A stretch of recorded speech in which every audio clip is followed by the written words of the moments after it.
안녕하세요, 윈블맨입니다. 최근 로저 페더러의 연간 수입이 화제가 됐죠. 8,570만 달러, 우리 돈 1,185억 원 정도를 벌어서 2022년에도 세계에서 가장 많은 돈을 벌어들인 테니스 선수였는데요. 페더러는 지난해 7월 이후 1년 가까이 투어에 나오지 못하고 있죠. 이 탓에 상금 수입은 70만 달러에 불과했지만 스폰서 금액이 무려 8,500만 달러나 됐습니다. 페더러의 스폰서는 뭐가 있고 또 얼마나 지원받길래 숨만 쉬어도 이렇게 돈을 벌었을까요? 페더러의 스폰서를 모두 분석해봤습니다. 페더러의 대표적인 스폰서입니다. 애초 페더러는 지난 2004년 스위스 명품 시계 브랜드 모리스 라크로와 5년 계약을 맺었는데요. 하지만 페더러는 불과 2년 만에 계약을 정리했습니다. 페더러가 뛰어난 성적을 내자 한 끗 위인 롤렉스가 관심을 보였던 건데요. 롤렉스는 누구나 못 참죠. 페더러는 10년간 매년 1,500만 달러, 우리 돈 180억 원 정도를 받는 조건으로 계약했습니다. 이 계약이 2016년에 끝난 뒤 롤렉스와 페더러는 파트너십을 연장했는데요. 현재는 매년 900만 달러, 우리 돈 110억 원 정도를 받고 있습니다. 나달에게 기아가 있다면 페더러에게는 벤츠입니다. 페더러와 벤츠는 지난 2008년에 처음 손잡았습니다. 시작은 소소하게 중국 시장 마케팅에 페더러 이미지를 3년 동안 활용하는 조건이었는데요. 재미를 좀 봤는지 2011년 벤츠는 전세계 마케팅에 활용하는 조건으로 계약을 연장했습니다. 2017년에 계약이 끝나자 페더러와 벤츠는 다시 10년짜리 계약을 맺었는데요. 조건은 매년 500만 달러, 우리 돈 60억 원 정도와 함께 6개월마다 새로운 벤츠 차량을 지원받는 것으로 알려졌습니다. 2009년 페더러는 스위스 금융기관 그룹인 크레디트 스위스와 계약을 맺었습니다. 아예 회사 홈페이지에 로저 페더러라는 특성, 이미지는 크레디트 스위스와 100% 동일하다고까지 적어놨는데요. 애초 10년 계약으로 매년 200만 달러, 우리 돈 25억 원 정도 지원받고 크레디트 스위스는 로저 페더러 재단에 매년 100만 달러를 기부하기로 했는데요. 2019년에 비슷한 조건으로 계약을 연장한 걸로 전해졌습니다. 지난 2018년 나이키와 계약을 끝낸 페더러는 한동안 신발 스폰서가 없었습니다. 당시에 페더러는 스위스 취리히에 본사를 둔 스타트업 온러닝과 계약을 맺었는데요. 페더러는 단순 홍보대사를 넘어 투자자이자 디자이너로 활동했습니다. 2021년 카타르 오픈에서 페더러는 처음 온러닝 신발을 신고 경기에 나섰습니다. 신발 이름은 로저 프로로 판매용은 아닌 오직 페더러를 위한 신발이었는데요. 줄곧 나이키 신발을 신어왔던 페더러가 처음 신은 다른 브랜드 신발이었습니다. 지난 2006년 페더러는 스위스 커피메이커 회사의 유라와도 계약을 맺었습니다. 4년간 브랜드 홍보대사로 활동한다는 조건이었는데요. 계약이 계속 연장돼서 지금은 2025년까지 연장됐습니다. 우리나라 커피 모델 지방령으로 인간 맥심 이나영, 인간 카누 공유 등이 있다면 인간 유라는 페더러인 건데요.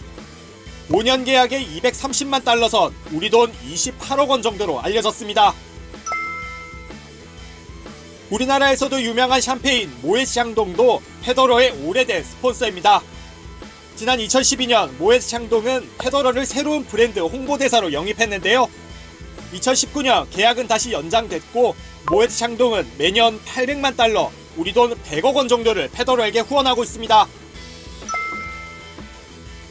페더러는 2017년에 이탈리아 식품회사 바릴라와 파트너십 계약을 맺었습니다. 바릴라는 주로 파스타 제품을 만드는데요. 고급 브랜드 홍보대사로 활동한 페더러가 자국 식품회사도 아닌 바릴라와 계약을 맺자 의아하다는 반응도 나왔습니다. 다만 금액을 듣고 다들 고개를 끄덕였는데요. 올해 말까지 매년 810만 달러, 100억 원 정도를 받는 걸로 알려졌습니다. 린트는 스위스의 초콜릿, 과자, 제조 회사인데요. 페더러는 지난 2009년에 글로벌 홍보대사로 계약을 맺었습니다. TV 광고에도 나왔는데요. 린트 설립 160년 만에 처음 TV 광고에 기용한 유명인이었다고 하네요. 2017년에 계약을 5년 더 연장했고 매년 400만 달러를 받는 걸로 전해졌습니다. 페더러와의 계약으로 국내에서도 엄청난 화제가 됐죠. 지난 2018년 3월 페더러와 나이키의 계약이 끝나자 사람들은 당연히 계약을 연장할 거라고 추측했습니다. 하지만 그해 윈블던에서 페더러는 유니클로와 10년 계약을 맺었다고 발표했는데요. 매년 3천만 달러, 당시 환율로 우리 돈 355억 원 정도를 10년간 받기로 했습니다. 나이키와 10년간 1억 2천만 달러였으니 거의 3배 규모였는데요.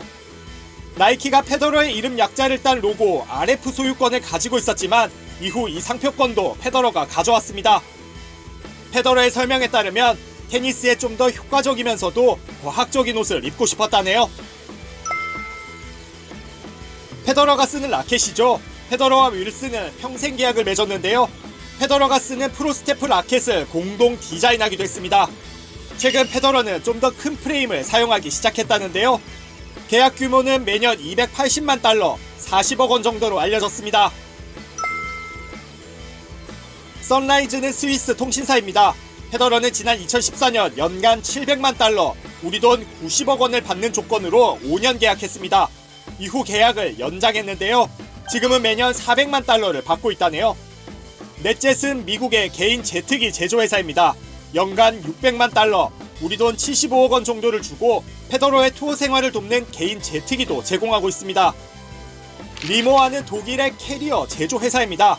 2018년 2년짜리 계약을 맺었는데요. 조건은 정확히 알려지지 않았지만 연간 150만 달러 선으로 전해졌습니다.